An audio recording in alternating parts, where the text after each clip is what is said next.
歡迎又返嚟即係試下 channel 啦。嗱，如果你係之前有睇我哋嘅影片嘅咧，應該就唔難發現咧，我哋介紹親啲車咧都係改裝車嚟嘅。咁目的就好簡單嘅，就想希望透過我哋嘅頻道，俾你哋揾到你想要嘅車，又同時俾到你方向，到底你嘅車可以點樣玩。嗱，如果你係中意玩改裝車嘅朋友咧，今日介紹呢部車一定好啱你睇，記住睇到片尾。因為玩開 JDM 改裝嘅朋友咧，都應該清楚噶啦。啲玩開架仔嘢嘅咧，即係啲玩日本正版嘅啲改裝件咧，一般嚟講咧，除咗價錢貴就唔再講啦。最頭痛係咩咧？就係佢啲件咧，通常時咧都係冇 ready stock 嘅，咁即係話要等好鬼耐嘅。咁呢啲就係玩 JDM 改裝件嘅頭痛啦。但係呢個都唔夠可怕。最頭痛嘅嘢咧，就係你有錢都買唔到。嗱，講到有錢都買唔到咧，就要講講我身後呢一部啦。冇錯，就係我身後呢一部 Suzuki Swift Sport ZC33S。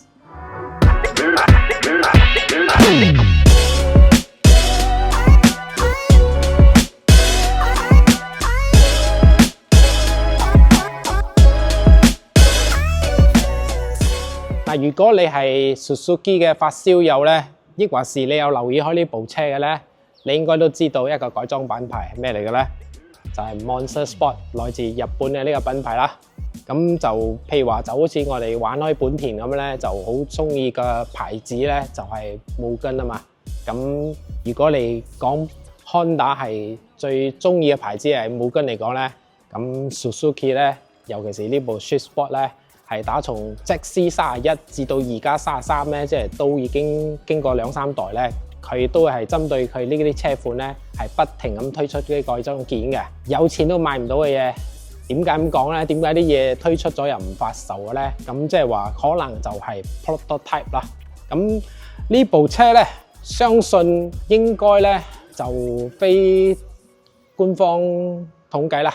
咁佢應該咧就係全馬咧，相信係其中一部，或者係只係得呢一部咧，係最全面嘅，擁有全車超過30件 Monster Sport 嘅呢個改裝件嘅。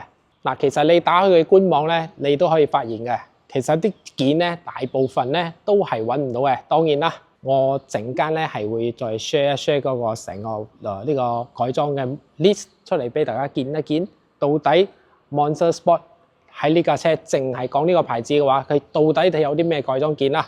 咁就俾大家參詳下嘅。咁而家就企喺呢度最明顯見到咧，係冇推出咗市場咧，又咁大件嘅咧，就係呢個頭泵把同埋尾泵把啦。咁最可惜嘅嘢咧，係唯一一個咧，亦都好重要嘅，就係呢個頭冚啊。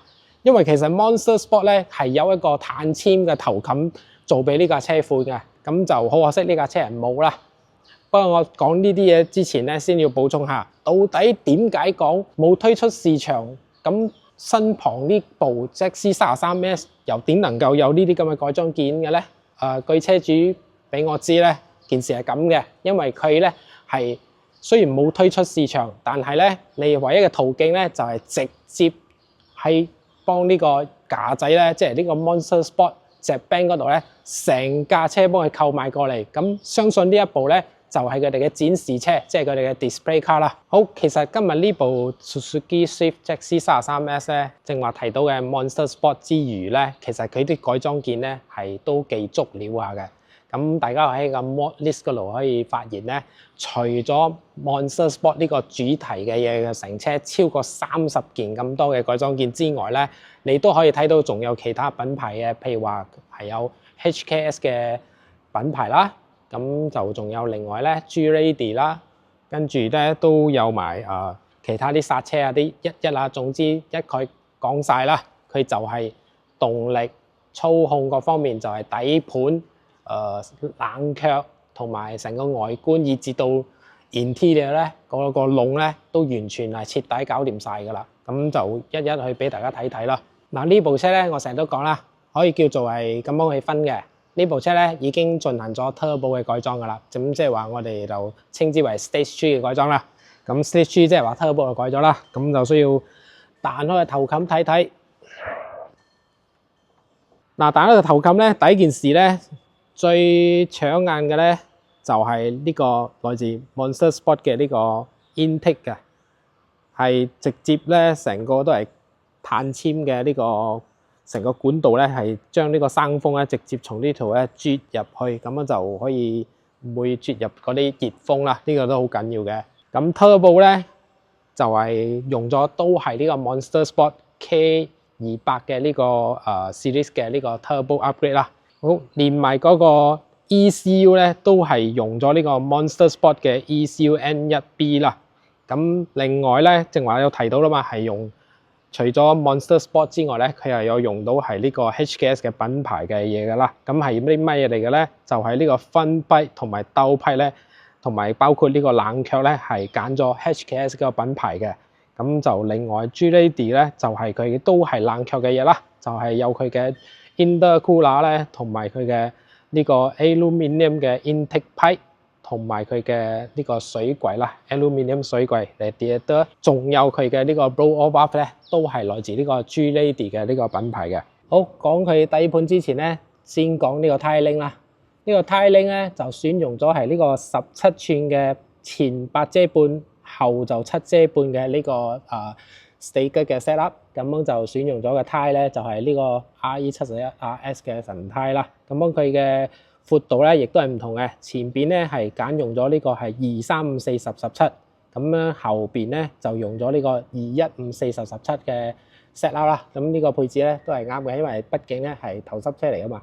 好啦，另外一個就係呢架車一大賣點之一，就係呢個 Monster Sport 專為呢架車同呢個 Olin 咧 crossover 出嘅呢個避震機啊。呢個避震機咧亦都係賣唔到噶啦。咁咧就跟車嚟咧，就係佢哋嘅展示車先至有嘅。咁嘅呢個展示車跟車嚟嘅呢個咧就值得一提啦，因為咧佢雖然係 one way 嘅避震，但係咧我正話有小揸一輪咧，其實佢係幾舒服，同埋嗰個支撐力都非常之足夠嘅。不過咧就偏向取向係嗰個舒適啦。日常駕駛為主啦，我覺得山路都應該係 OK 嘅。不過落場嚟講咧，我睇就應該都唔係好夠用。嗱，剎車方面咧就選用咗係呢個 AP Racing 嘅 Pro 5000啦，CP9440配搭埋呢個 PFC 嘅呢個剎車碟啦。咁就呢個鋰配咧，佢就揀用咗係 Endless 嘅呢個 MX72 Plus 嘅。嗱，嚟到後邊咧，可以見到咧，佢呢個剎車盤咧，亦都係改裝咗嘅。咁就呢一個咧，都係一樣係來自 Monster Sport 嘅呢個品牌噶啦。但係咧，呢一件嘢咧喺佢官網嗰度咧，係其實仲可以買得到噶啦。我就有上網睇一睇嚟。咁比較特別嘅地方咧，正話提到佢呢個 Monster Sport 同 Olin 呢個 crossover 出嘅呢個避震機咧，喺後邊呢一支咧好特別嘅。佢雖然話係 one way 避震咧，但係咧佢又配置埋呢個 reservoir 嘅呢個我哋叫做樽仔嘅呢個 set up 啦。咁就非常之壯觀嘅嗰個 outlook。好，嚟到車尾嘅部分啦，最 eye catch 嘅咧就應該係都唔中意噶啦。呢個部係打從即 C31S 嘅時候咧，大家都好中意呢個 Monster Sport 出嘅呢個尾翼啦。呢部車亦都唔例外啦。但係其實我有留意到咧，佢呢個尾翼咧，佢早期係有出俾市場上，即係話有推出嘅。但係之後咧，佢就停產咗。咁仲有咩途徑可以買到咧？咁暫時都未有咩任何資訊嘅。咁比較重要嘅係呢一個 bumper 啦，呢個尾 bumper 就正話提到啦，係從來冇公開發售過嘅，咁就係展示車成架買翻嚟先至跟車嚟噶啦。咁另外咧，最主要咧仲要分享埋，連嗰個4喉呢個雙出嘅白鋼4喉咧，亦都係同樣係來自呢個 Monster Sport 嘅呢個品牌嘅。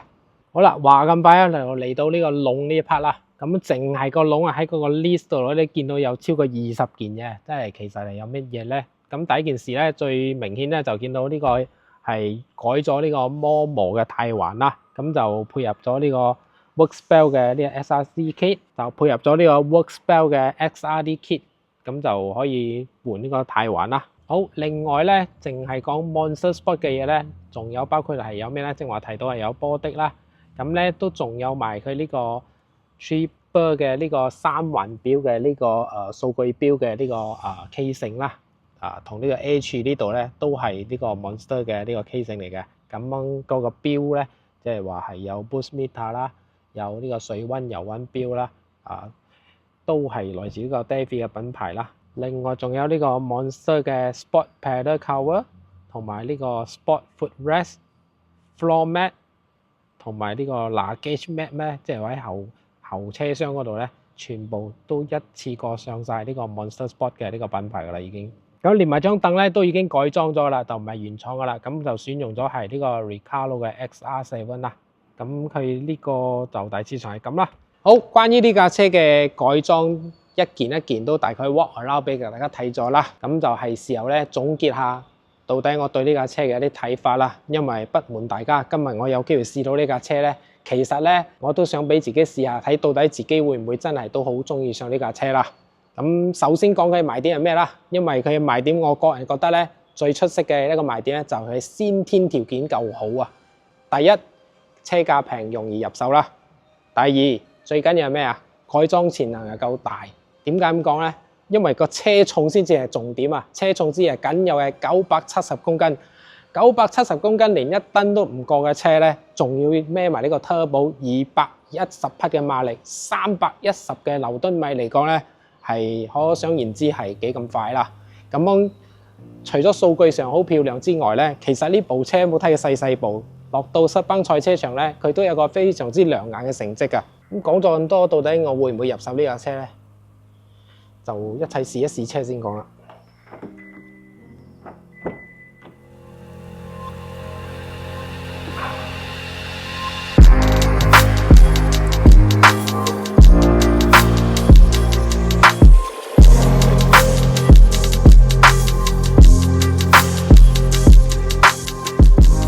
好，試下架車先。好，坐上車。一如既往講下個坐姿各方面先，因為就換咗凳啦，都成個坐姿都係非常之 OK， 視野 OK， 連軚環都改咗啦，各方面都好就手嘅。第二個感覺就係架車非常之新淨，因為只係行咗大概5到6千公里啊。好似而家咁樣慢揸咧，呢個避震完全係適合行街啊！咁就唔係話腍到完全冇支撐性嘅，就譬如話好似呢個 corner 咁，幫我哋試下。OK， 哇，好，正話試咗個急彎，而家試個高速少少嘅彎。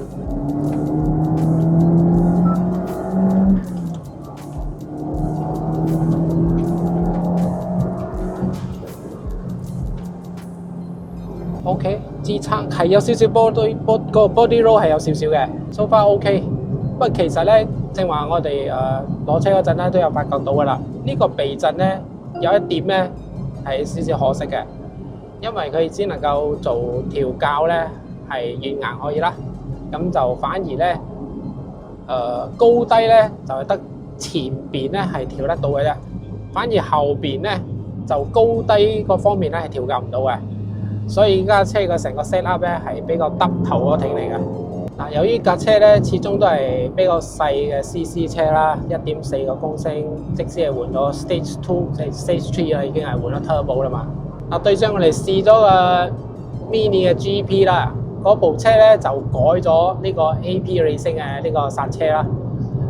咁呢部車咧，依家呢部 Swiss Sport 咧，佢亦都係改咗呢個 AP Racing 嘅，但係咧，喺試車之前咧，我係以為咧都會好似架 Mini 咁，好似個迫力咧好似有啲 over 咗，好似係太過 over 咗嗰個力度就 over 咗啲，我就以為呢部車咁鬼輕，就改個咁大嘅剎車應該都係瀨嘢噶啦，係點知咧嗰個效果嗰個 balance 咧，剎車嗰個力度咧，反而係對比呢個 Mini 嘅 GP3 改嗰個6pod 剎車咧，好似係嚟到比較適合，就冇話好 over 啦。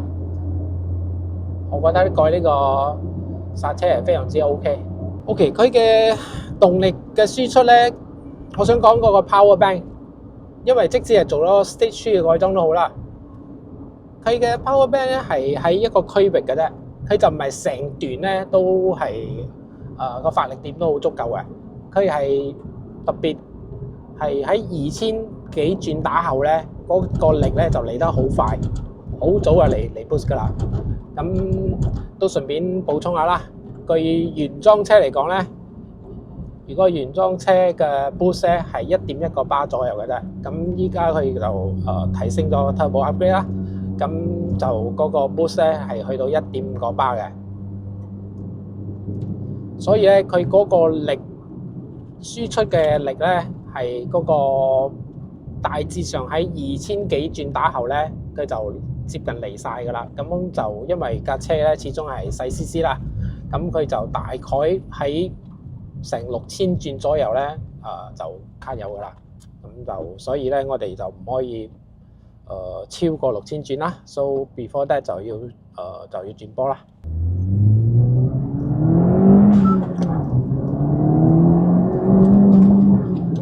6000打後就 cut 噶啦。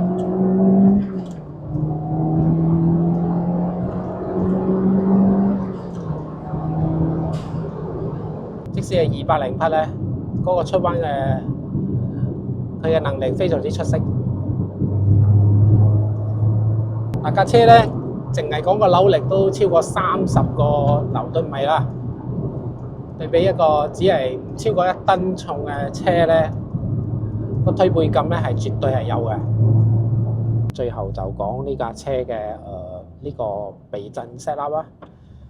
日常駕駛係非常之滿意嘅呢套避震，但係以我正話所講啦，唯一比較可惜嘅就係佢後邊咧反而係做唔到高低調校嘅，所以我相信呢個唔係最好嘅 set up。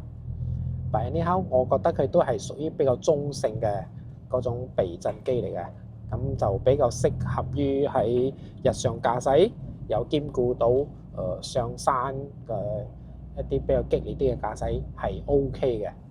但係講到落場，我相信係唔夠啦，係要再或者需要考慮改一改個避震啦。如果落場但係之所以講到落場咧，都要提下，因為架車咧，畢竟係實班賽車場咧，如果冇記錯咧，嗰個最好嘅圈速咧係做到2分29秒嘅。